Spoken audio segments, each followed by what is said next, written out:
All right, another podcast here from the Michigan Institute of Athletics. I am so stoked about today's podcast. I'm with a legend of the martial arts game in so many fighters' eyes. We all look up to this man a ton. I'm joined today by Master Juan Perez. He's going to be telling a little bit of his background story, how he got involved with the Michigan Institute of Athletics and Scorpion Fighting System, his future goals, and just how martial arts has changed his life. So without further ado, welcome to the podcast, Master Juan Perez. Oh, thank you very much for having me.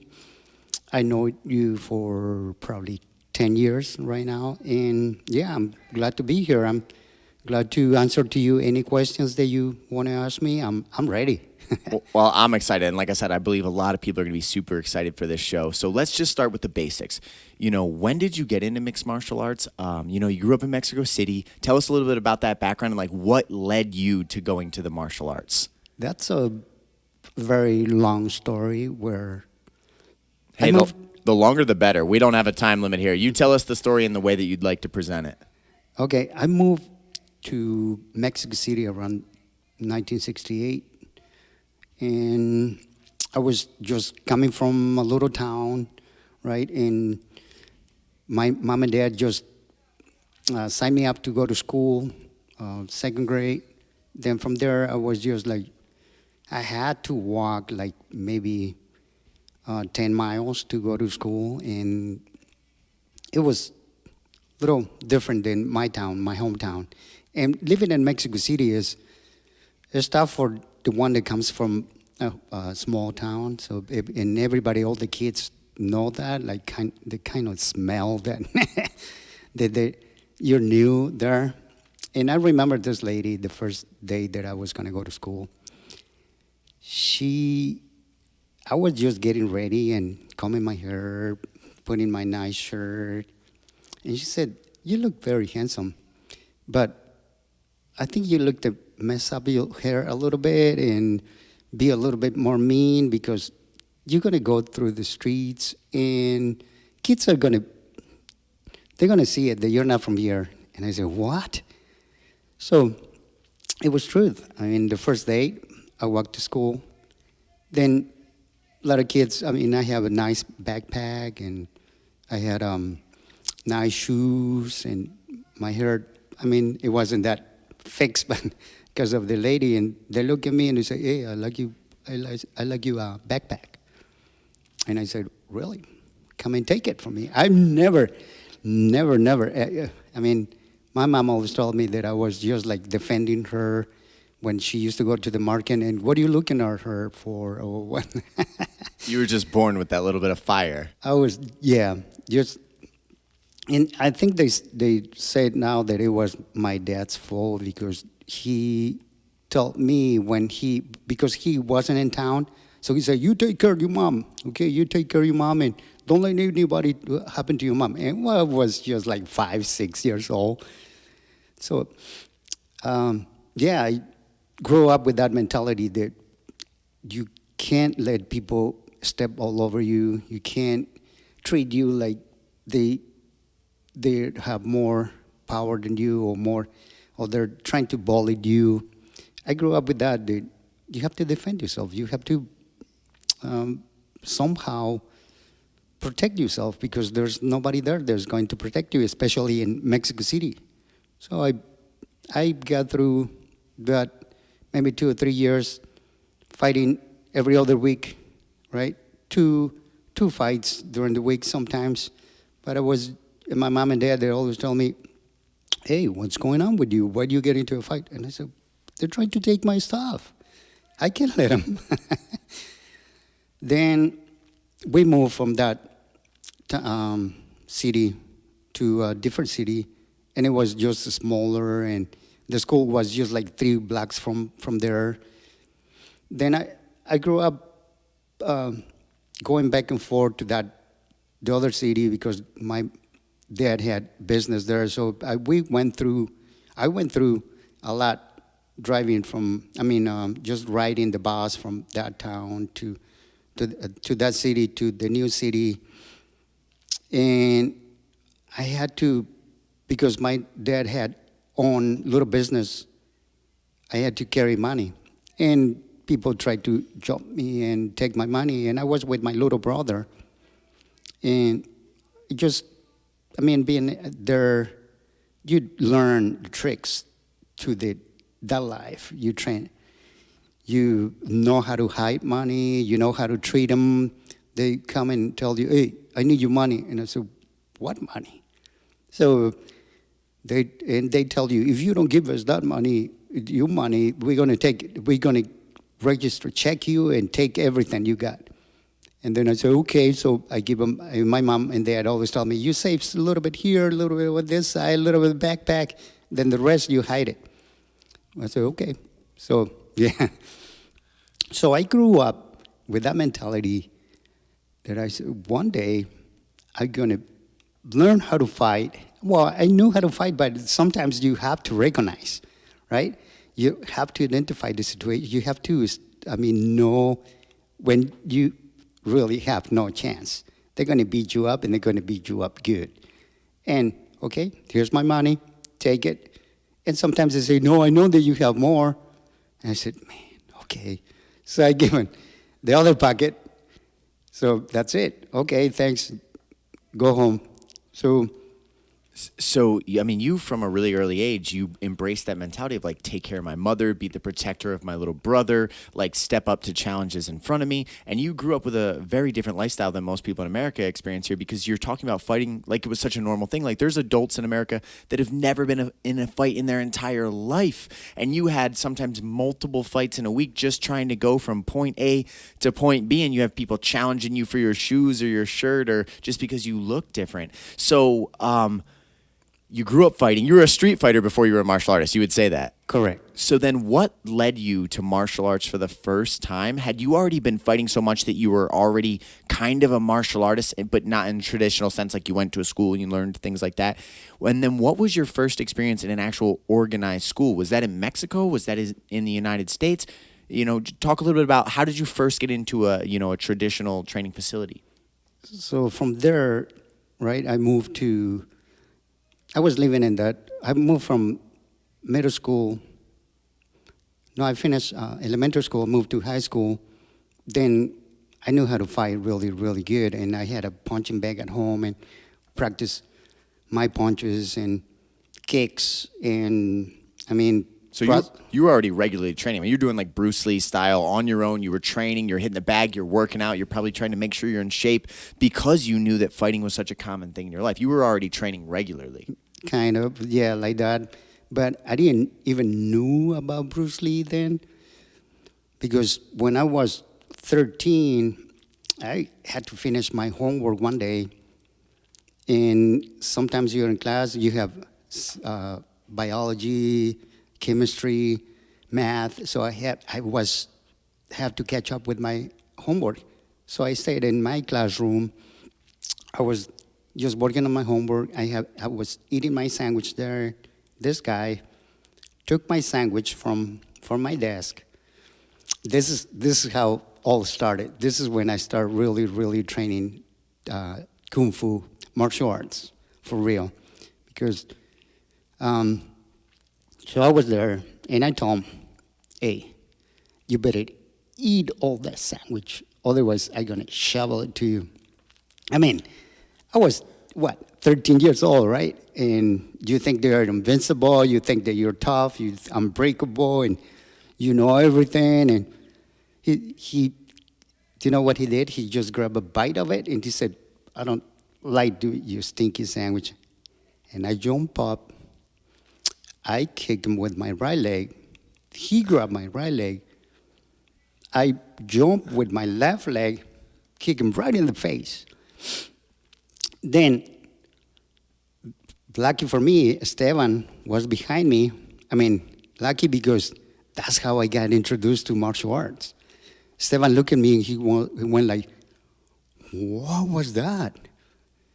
And I said, well, he's just bothering me. And he took my sandwich. He said, no, what you did. And I said, I grew up fighting. I know how to fight. He said, do you know martial arts? And I said, martial arts? What is that? I didn't know what martial art was. 13 years old. I was just coming from a hometown, right? I was living there for, 6 years now? But I didn't know much about, my mom and dad always business, business, business, business. And no TV. I didn't have TV then.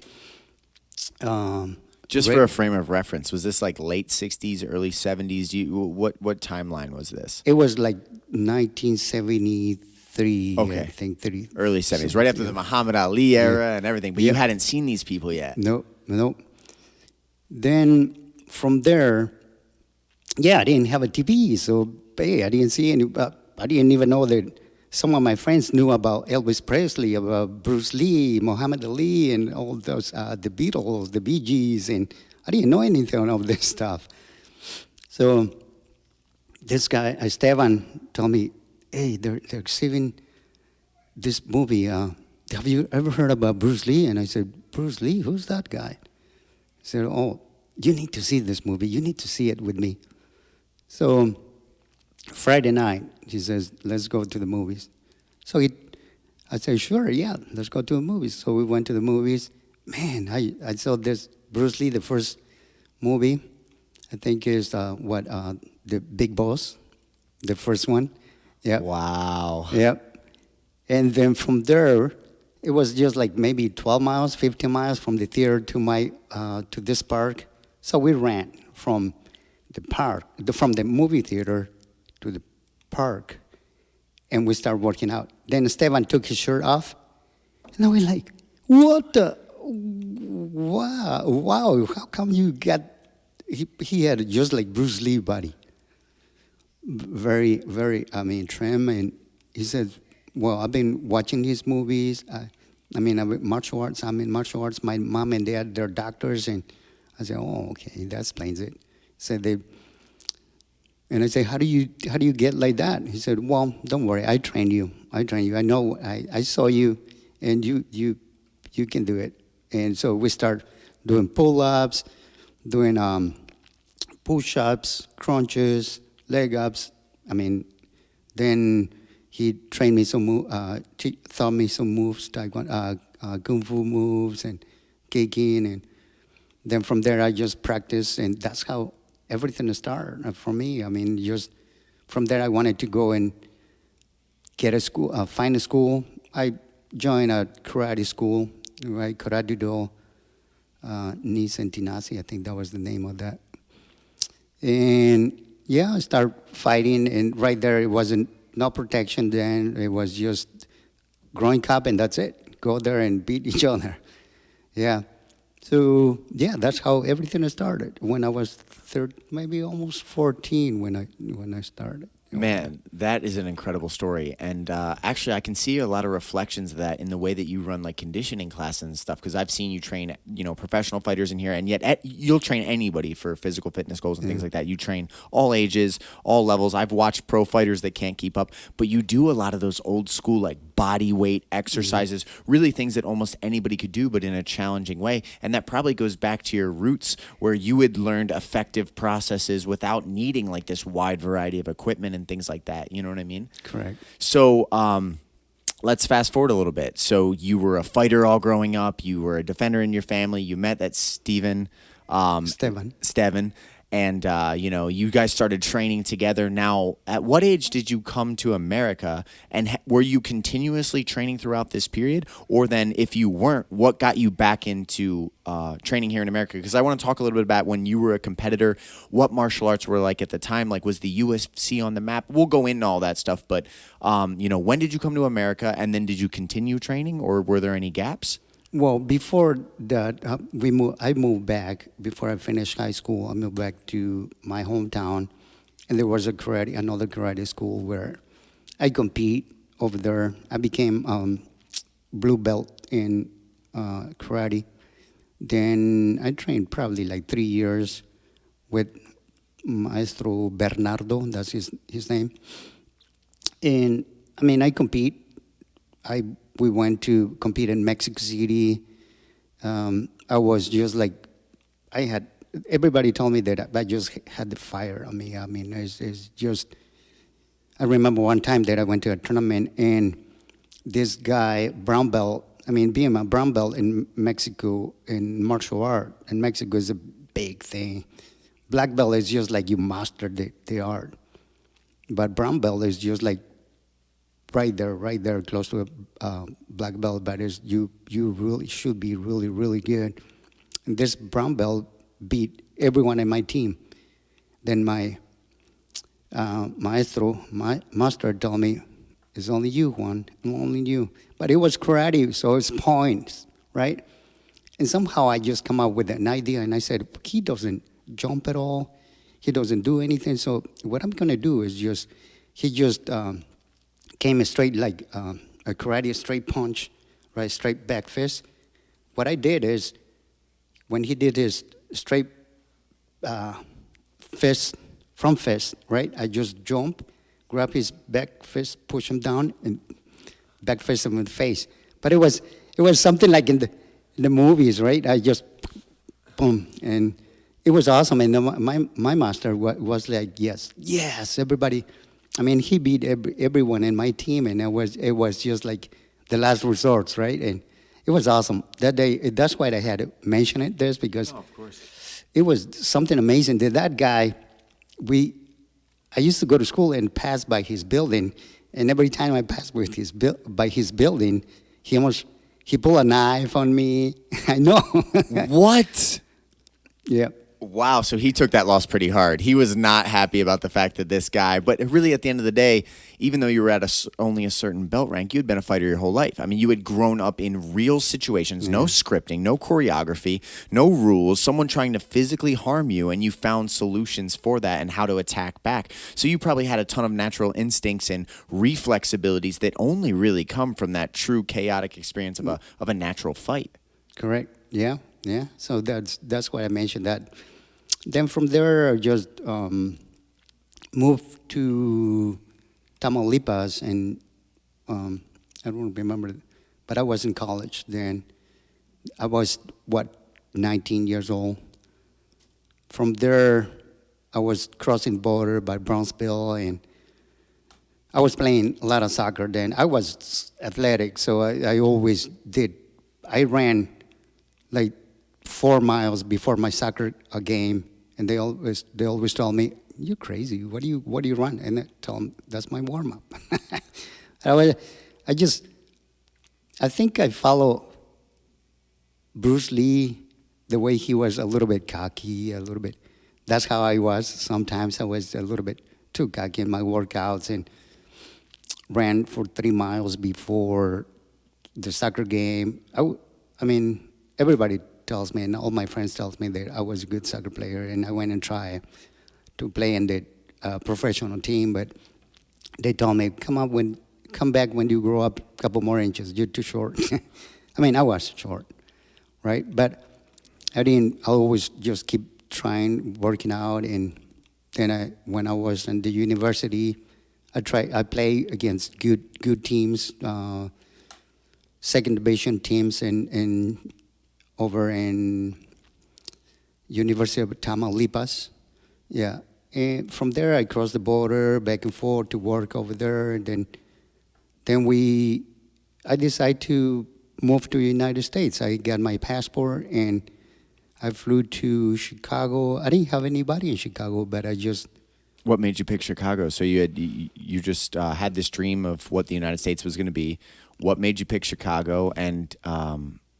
just tell us how it got going from there. Yeah, from there I got in Chicago. I picked Chicago because it was more.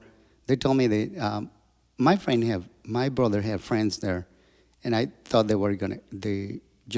Knowing my brother, they probably helped me, but they didn't help me. So I was just on my own, just find a job. I find a job in the restaurant. Then from there, I moved to. I asked the guy in Chicago about another place where I can make more money, and that way I can have more free time. They said, I know a restaurant in Mount Clemens in Brighton, in Detroit, if you want to go there. And I said, sure, yeah, why not? I was single. I was here to accomplish their dream, to make money, and then from there just go back to Mexico, open a business there, and just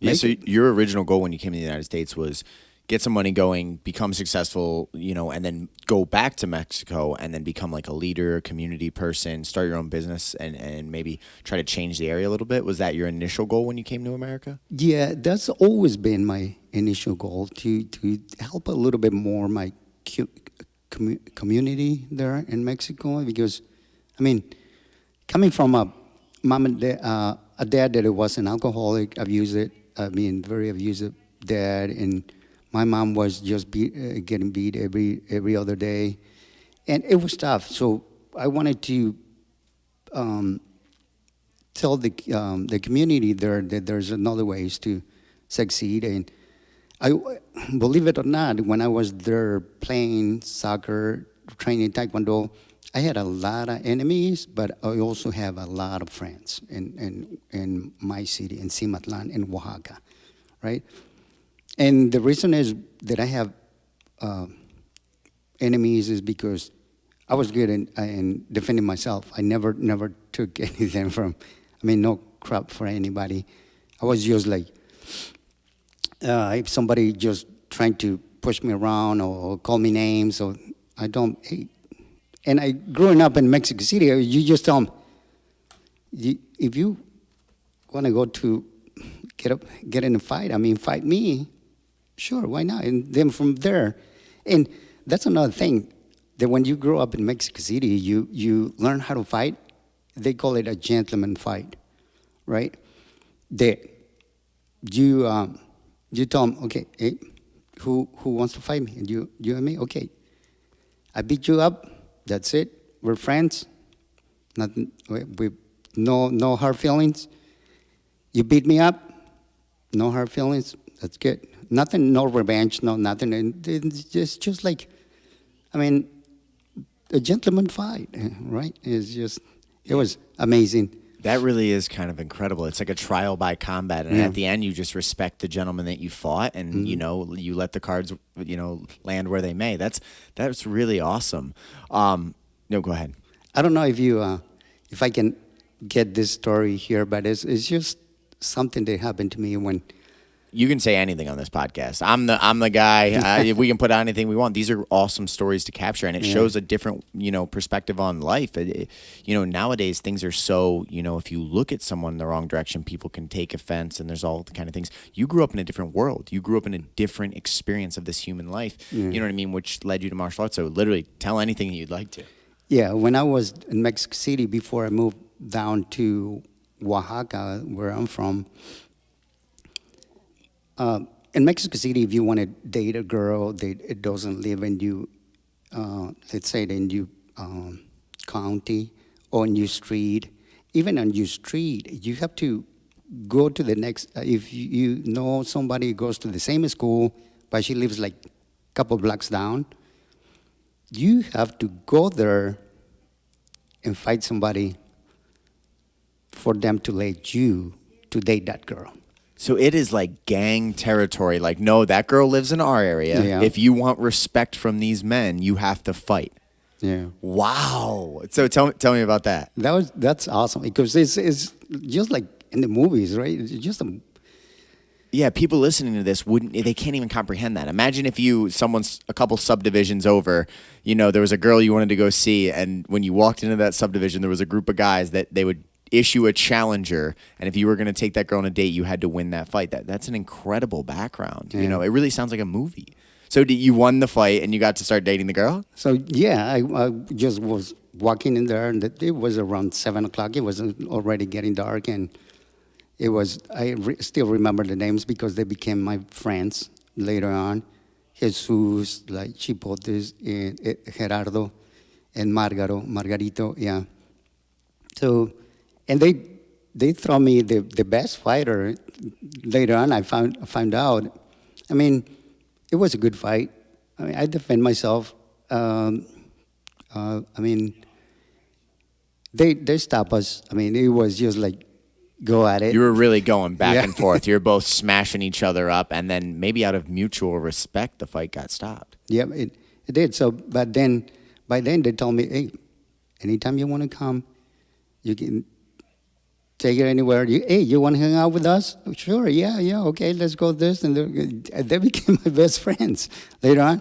Then my friends that I knew in my streets, then they didn't like me because I hang out with those guys. So it was always like that in Mexico City. Always excuse to fight you or to, yeah, I guess to show who's the boss or who's, yeah.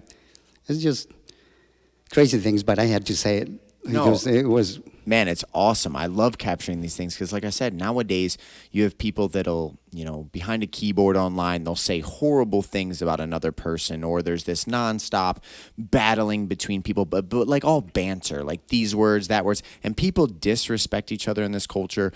Every day, every second, people say horrific things about people that are not like them or that have different opinions because there's not really consequence. Back in your day, if someone said something terrible, there was going to be a fight. Mm-hmm. And you were probably going to try to settle it at that point. And at the end of that fight, you know what? There'd be a mutual respect and go, hey, if you ever call me an asshole again, I'm going to beat you up again. You know what I mean? And like, or it probably just didn't take place because there was now respect. So I'm fascinated hearing these stories because it's just such a different perspective than what most of America grows up with. You know what I mean? In a weird way, by commonplace by fighting being so common, I bet you there was almost a certain level of respect that you don't see just in the general public here because you earned respect from human beings that you didn't know. You didn't know them. They issued you a challenge. You proved that you were man enough in their, judgments to be worthy of being in the group, of going to that area, that now all of a sudden there was a friendship developed. That's an incredible story. Mm-hmm. Yeah, I really like that. So then when you came to Chicago and then later on Mount Pleasant, were you training martial arts in Chicago? Did you keep training martial arts in Mount Pleasant? Or did you get back into martial arts later at some point? Well, I was in Chicago, and then I moved to Mount Clemens. I didn't stay. Oh, Mount Clemens, not Mount Pleasant. Yep. Yeah, I didn't stay that long in those places. I just moved around because I always wanted to get working at the restaurants. It's just you work so many hours. Then I just tried to find a restaurant or work where I can just work just 8 hours, 10 hours. Then it gave me plenty time to do something else. But then I moved to Brighton. Actually, I moved to Garden City. Then Garden City, in Brighton, there was a chance to some businessman was going to open a restaurant, and he knew me, so he said, "Hey, you want to go and work for us?" And I said, "Yeah, sure." We're Brighton, Michigan, and I said, "Wow, yeah." What was the name of the place? So I mean, we're in Brighton now for anyone listening. What was the name of the place here in Brighton? Ocean Gardens, and a Chinese restaurant. Yep. That's awesome, man. Yeah, and right across the street of Master Kills Taekwondo. So that's when I went there and I started knowing Master Kill and I started training. I trained only 1 year there before he opened his new facility, and then that's when I started. I didn't really start competing at state level or international level, like U.S. Open, because right there they hold you. It was just inter-club tournaments that I compete, and there's a lot of people that if they know me, right, or if they're gonna watch this podcast, they're gonna know that I've been there competing since I was white belt. Right, but the national level, I started maybe when I was 31, I think there was just 28, 29. Yeah, around 31 years old when I started competing in nationals, and then U.S. Open in Las Vegas or in Orlando. But yeah, I think I accomplished some good goals that I wanted to, and prove myself in another very important thing that through any martial art that I went through, I always wanted to test myself. Like if my master always tells me that, hey, you're ready to test, you're ready to earn you yellow belt, you green belt, and I don't. Well, if there's a tournament before that test, if I compete, if I win first place in forms and sparring, then I know that I earned my belt. So that was my philosophy. Otherwise, I won't take any, like, okay, it's time to test. Okay, you're right here. Pay me $50 and that's it. No, I wanted to prove myself that I earned that belt, that I'm proud of that belt, right? Because belts, I know sometimes belts don't represent anything. It's just the knowledge that you have. So that's why I wanted to see if I was capable to wear that belt.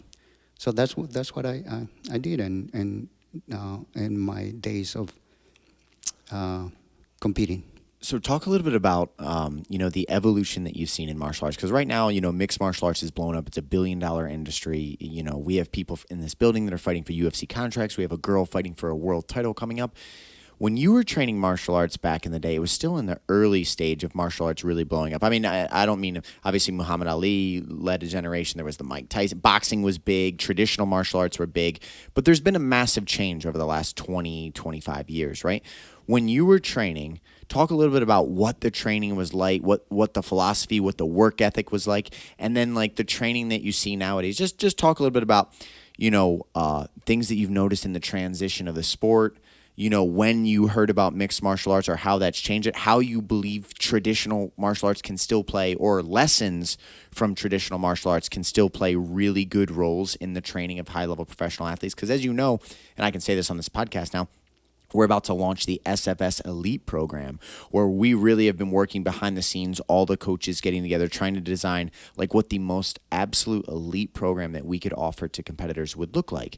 And with that being said, you have such a wealth of knowledge of fighting on the streets and really knowing what a fight is like. And then how you trained when you were a competitor. You know how people used to train. You know how people train now, and you've seen the transitions. Just talk a little bit about those different aspects. How did you train?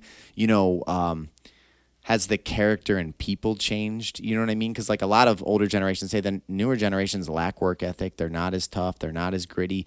Like technology's kind of made everything so easy and convenient. There's more of a laziness problem. Just go into whatever you'd like about that. And then obviously where we're at now, with modern mixed martial arts. Well, I grew up with that mentality that you need to train your body to be able to hit from any distance. I mean, if we saw just a big example the last time that Conor McGregor fought, that he used his shoulder very, very, I mean, it was just like his natural resort there. It was just like amazing how he just using the shoulder, and it was. And I think that's the way people should train right now, because, like you said, now with all the science behind the training, all the you have to be focused really on the muscle that you're activating. You have to activate your muscle. You have to give them strength, and that way it responds fast. But it's just the way I train before, and everybody, all the ones that going back again, if they listen to that podcast and they know me, they're going to say, man, that guy trains like crazy. Yeah, I train my body to be able to respond as fast as you need it, right? Every single kick, every single poncho, every single, move that you do, it has to be sharp, because there's only a certain window that you have open that your opponent give you. If he is prepared, right? If he knows the game. But if somebody that doesn't know the game, if you're really, really good, you train yourself, you prepare yourself 100%, then you go there and it's a piece of cake, right? You can see more, you see your opponent's timing, you read them, and I say, I got this. Yeah, this is easy. And you're a fighter also, so I know what I'm telling you is the truth. I mean, if you train your body, it's just like jiu-jitsu. You know every single move in the book in jiu-jitsu. And if you already know what your opponent is going to present you. You know what's coming. So it's the same thing when you're standing.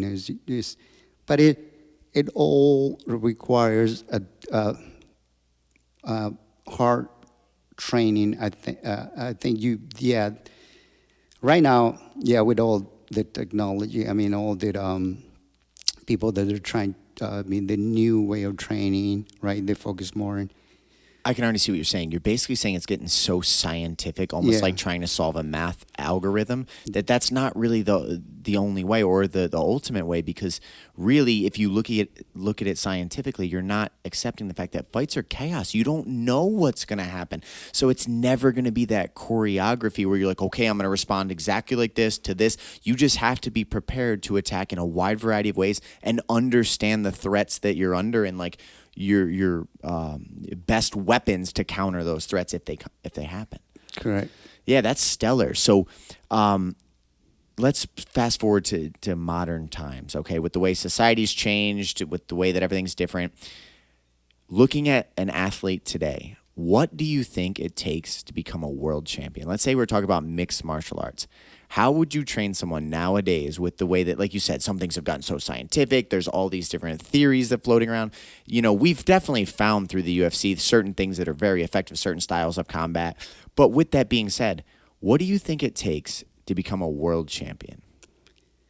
And what I believe is, I see so many of the fighters that are trained here, right? I know, and I see the success that they getting, but I also see some of them that they're really, really putting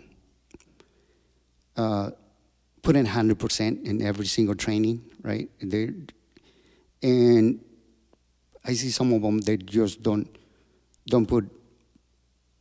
They probably put 50% of it, 60%, and they don't train their body really, really good. And I think if we combine all that, a little bit of scientific, hardcore training, right? Because you have to be mentally and physically prepared to go into a fight, right? It's not just like, okay, I won this fight, last fight, I'm ready, I can beat anybody now. But you have to know that somebody they're up there is watching you videos, they're studying you, and he lacks in this, he lacks in this, he got tired in this round, they're studying. I mean, there's a lot of like science into the fights right now. They studied with the videos that everybody posts there. I mean, they're studying you, and I mean, you as a coach, you see this, right? You study your opponent, whoever opponent, and then you base your defense or your attacks and what you see. But what if you fighter is not prepared to develop? I mean, be fast or react that fast against this fighter. I mean, you can work a little bit on.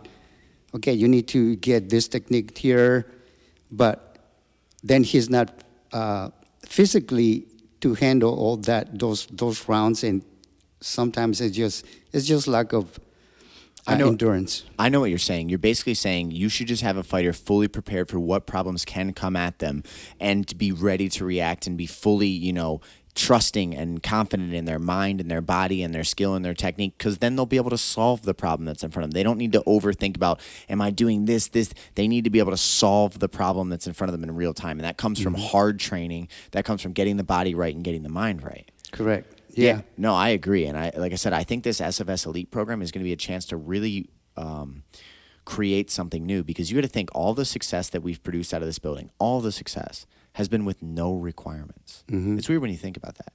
What other sports team? Could you be a professional football player and just show up on Sunday, you skip practice all week, you ate whatever you wanted, you were out late, you didn't sleep, you show up on Sunday and you play with the best, with the Dallas Cowboys or whatever, Philadelphia? No, you can't do that. You have to be a professional. You have to live your life as a professional. You're held to certain standards, and those standards of excellence produce excellence, right? Correct. So now, for the first time in our history, we're about to start a program where we're going to have strict protocol that our athletes have to follow. That's an incredibly exciting thing. That's going to, what level of talent can we produce when we're demanding a level of excellence, which really, if you want a great coach, don't you want that out of a great coach? I've always just tried to inspire and motivate people and make them want it as much as I would like to see them accomplish it so that we all go together. And it's done well for me. But man, just putting it down and demanding excellence, I believe we're going to shape people into unbelievable products, that are going to be extremely successful. I agree 100%. And all the fighters, everyone who's going to join this program, they need to think like it's like the dream, right? That's what they want. If they want to be one of the best, if they want to be up there in the UFC, which is one of the world's top. Yeah, you can be a celebrity. You can make tons of money. You can live the life of a dream. You can be a celebrity through hard work. Yeah. And before this program, there is going to launch on this month. This right? weekend, Yeah, Juan. this weekend. Weekend. What a good time to do the podcast. Yeah, I'm excited. And I mean, before this, it's just, like you said, no obligations, no responsibilities, not restrictions, nothing. And you accomplish all this that we're living right now. I mean, how many fighters in the UFC and people from all over the world visit here. I mean, recently you were training with Michel Pereira out of Brazil. He flew up, he stayed here, and Michel really took a liking to you. I mean, you guys were training together constantly. You were cooking together. He was learning from you, like the traditional martial art things that he could add to his game. You know what I mean? So you were working with some of the top athletes in the planet. You know what I mean? You were working with Bobby. Like one morning I went over there to watch you running practice. You had Bobby Cooper on the mat and you had Michel Pereira. And I'm going, man, this is incredible. And they were loving the traditional drills that they were doing because it was challenging their body and their mind in new ways. What was it like to work with some of the, like realizing that the young boy from Mexico City that was standing up for his brother and his mother was now working with, arguably two of the top in the state of Michigan by far? It's amazing. I mean, amazing, and I was glad that I got to that point to be able to share and trying to help somebody that is that important, like Michel Pereira and Bobby, right? And they love it. And Bobby told me, hey, that's what we need. That's what we want to do it. And Michel Pereira, I told her, yeah, I keep telling you. Yeah, but I mean, there's the pros and cons in how the way I train the guys, right? It's not that I train for at least to throw a good roundhouse, right? They need to know, they have to have flexibility, they have to have agility to heal that hip. We work in a lot of the hip joints, right? That way they can throw a nice high round kick. And for that, they need a good technique. That way, it's not read it, it's not time it right. So yeah, they like that, and put a little bit of conditioning also. The way we train the Taekwondo fighters, so they love it, and I think what I do is going to help the athletes in this new program that we're going to start, and pretty sure they're going to be super successful with all this. So let's. I'm going to ask you a two-part question. How did you originally get started with SFS? For the people that don't know, because I mean we've been together probably over a decade now. And what is it like to have Master Perez Taekwondo, your own studio, your own program inside of the Michigan Institute of Athletics? If people don't know, like anyone around the state of Michigan that listens to this, if you haven't come and checked out Juan's Taekwondo program, you have professional fighters that work with Master Perez and are blown away. At the same time, he works with children taking their first ever martial arts class. So everyone from the first time you've ever stepped on the mat to a UFC fighter can appreciate what Master Perez does here. Take to the people that don't know, how did you get introduced to SFS? And then what is it like having your studio now? I mean, you're a part of, the most successful mixed martial arts team in the state of Michigan. Yeah, and I'm glad for that. Thanks to James to that, because it's been like 10 years, like he said, that I met him when he was working over at Champion Chevrolet, and I took my vehicle there to get repaired, right? And he was my consultant, and he asked me, "Hey, you do martial arts?" And I said, "Yeah."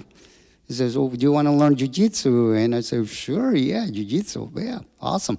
And I was always open to learn anything. I mean, I'm not that just, how do you say it? You're not a fundamentalist. You're not Yeah. someone that got subscribed to one style and you were Once. just stuck in that. Yeah, it's just, hey, jiu-jitsu, I like to know about this. So he told me about, I mean, you told me about being there at your house 7 o'clock. And so when Tuesdays and Thursdays, and I said, okay, I see you on Tuesday. You didn't believe me, but I was there like 5 minutes before 7. And he said, what? To the people listening to the story, it is that true. He came in on like a Monday, dropped his vehicle off. He asked to get taken down to Kills Taekwondo. I said we were training jiu-jitsu. We got into talking to martial arts. He said, I'm going to come and train that with you guys. And if I had a penny for every time that someone in my life has told me they're going to come train martial arts, I would be a billionaire.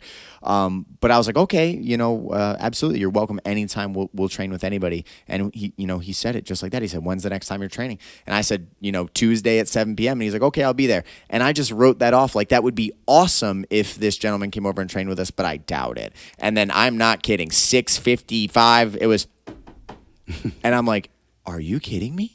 And yeah, I went upstairs and Master Perez was there and said, show me jiu-jitsu. And, it was incredible. That type of, you have a gentleman who is already a black belt at that point. You were a black belt second or third degree? Third degree. Third degree black belt who had spent a life fighting in Mexico City. Growing up, you had become a fighter. You training karate, training taekwondo, and yet you were that open still. That really shows your ideology of martial arts, that you weren't bought into a system. You wanted to learn how to be the most efficient fighter, which is actually all mixed martial arts is. So you were almost made to be a mixed martial arts coach because you were somebody that can appreciate the different forms of combat. Fast forward the clock now, Master Perez owns his own studio here at the Michigan Institute of Athletics, and we're doing everything we can to get the word out because, listen, we know how incredible he is inside of the building. You got to come and see it for yourself. So what is it like having, we have just under 13,000 square feet in this compound here. What is it like having your own studio that when you walk out there, it is your lab to train people martial arts? Well, it's like living the dream now. I'm actually I spend all day in there, and every time I'm just walking there, and it's just like, yes, I'm proud of that. And it's thanks to James Great also. He helped me and everything. We know each other for so long that, helping each other here and there. And yeah, thanks to him and all the members that they're supporting their school also. Yeah, I'm proud of everyone. All the fighters, all the kids. I have kids from 4-year-old to 54 that I know for maybe 15, 17 years, like Caleb also, right? He started martial arts when he was 6 or 7 years old, I think, and then now he's 28. So yeah, I know a lot of people that been through training Taekwondo, and now that I have my school, I'm just so proud that they still follow me and they come and train with me, and it's just a dream come true.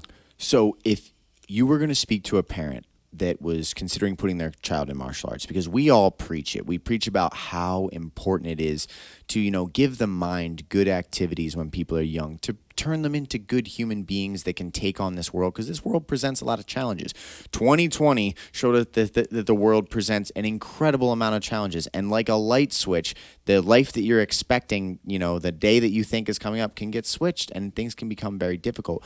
What would you tell a parent that's considering putting their child in martial arts, or let's say a young adult or an adult that's about to get into martial arts? Why should they train martial arts from a gentleman that you've had your entire life shaped and transformed by martial arts? What would you tell them?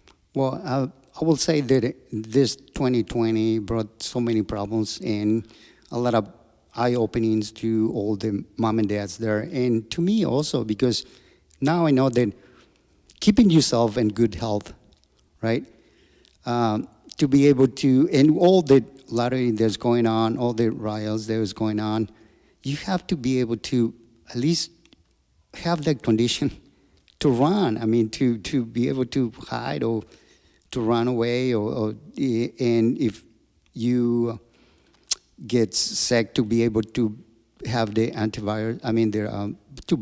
The body good health in your body. That way you can Your fight all immune system will be system. strong. Yeah, your immune system will be strong, and that's what I've been working with all the parents that they bring their kids here. I just trying to make them physically right, just trying to get them strong, work the cardio, and a little bit of martial arts, a little bit of taekwondo, more into conditioning because that's what they need right now.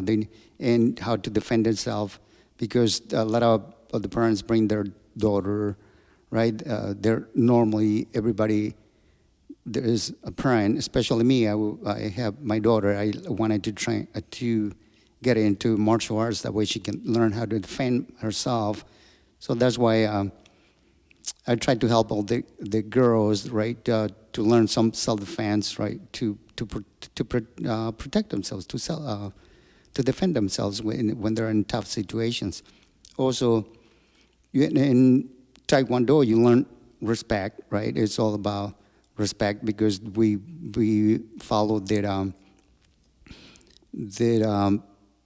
Korean tradition martial art, and it's all about respect about you, mom and dad, respect to you, mom and dad, respect to you, teachers, respect to you, elders, respect, and so it's all about respect. We teaching good discipline, good behavior, the listening skill. You develop a good listening skills. You develop a good balance, coordination, and all this just helps you child to develop. And this character changing also. You change you kid. We change you kid's character when you're here training martial arts. So That's the real gem of martial arts that people from the outside don't see. Like some people might come in to learn to fight, right? But the real secret of martial arts is how much it progresses you mentally. It makes you grow so much on a character level that's why it's so addicting, and that's why it's so productive to a healthy lifestyle, is because you have to do the inner work here. You have to learn things like respect and discipline and self-control and emotional management and things like that, which, nowadays, mental health is a mess across this country. I mean, there's a lot of people that are very lost, very angry, very frustrated, very upset, that martial arts could do wonders for.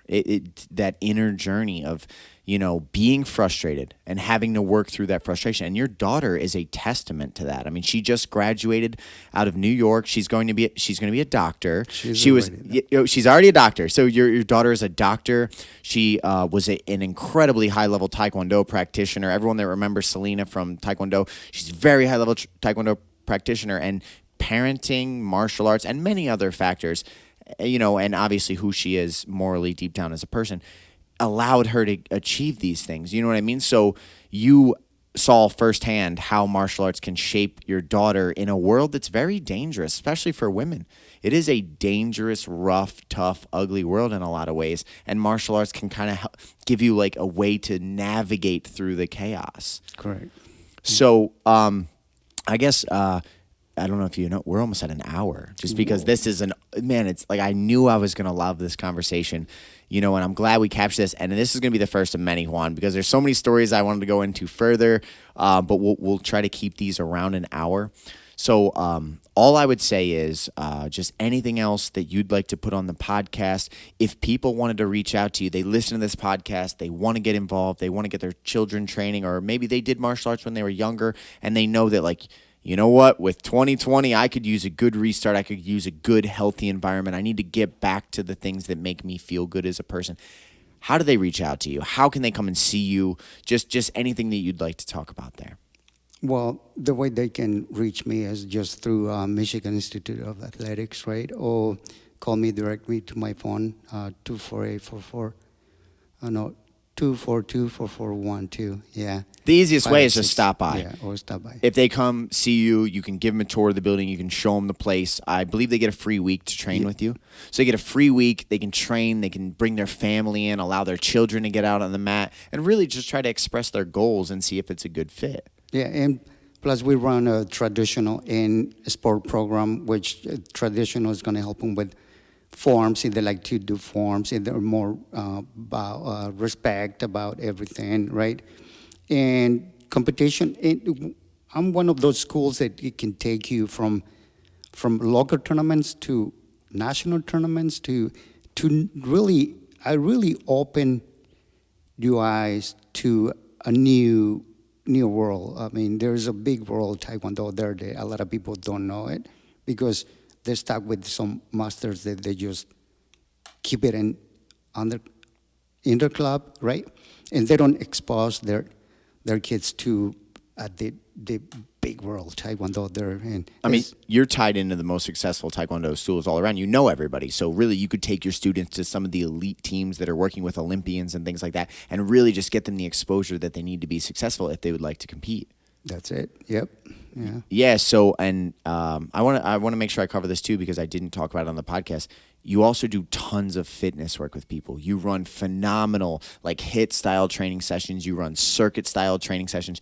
You do a lot of training sessions that are body weight and things that where it does not matter the level that you are. You can come into your class and it's just a challenge against yourself. It's a challenge against your own mind, your own energy, and you're going to grow like that. And you do private lessons. So really, if anybody's looking to get started in the world of martial arts, Taekwondo, or fitness, they can come and see you. Oh yeah. Right now with all the problems that the situation that what it is, the quarantine. I have a lot of parents that they get overweight, and I'm working with them, and there's amazing. It's just 3 or 4 weeks there, you can tell that the skin gets too stretchy and I can see it now. That is more healthy, and a couple of the parents they're just happy to be there, and they're like 58, 56 years old, and they're just trying to help them, and it's just, and I base my training and depending on you, age and your level. If you want to be a competitor, like I have a cheerleader, right? I had another a gymnast that she was training with me, and just I specifically trained them the way they're.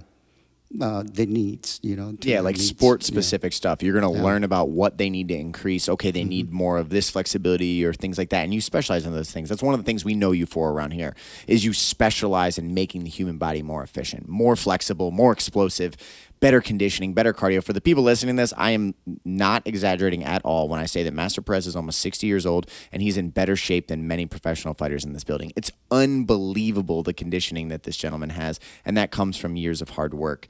So 2020 has been a battle, but you know what? It's easier to fight a battle when you got a team around you. It's easier to fight a battle when you got a bunch of people that care about you, that are working towards your goals. So if you enjoyed this interview today, you want to meet Master Perez, you want to come in, you want to see what we offer here at the Michigan Institute of Athletics, you get a free week. Our full schedule is available online on instituteofathletics.com. I hope you enjoyed the interview. This will not be the last time that we have Master Juan Perez on the interview. I'm going to have him on a lot. Maybe I can have it once a month, talks from Mexico City. It could be a series. So, Juan, thank you so much for joining me today. Well, thank you for having me. No, of course. And we'll wrap this interview up. It was my pleasure, sir. Thank you.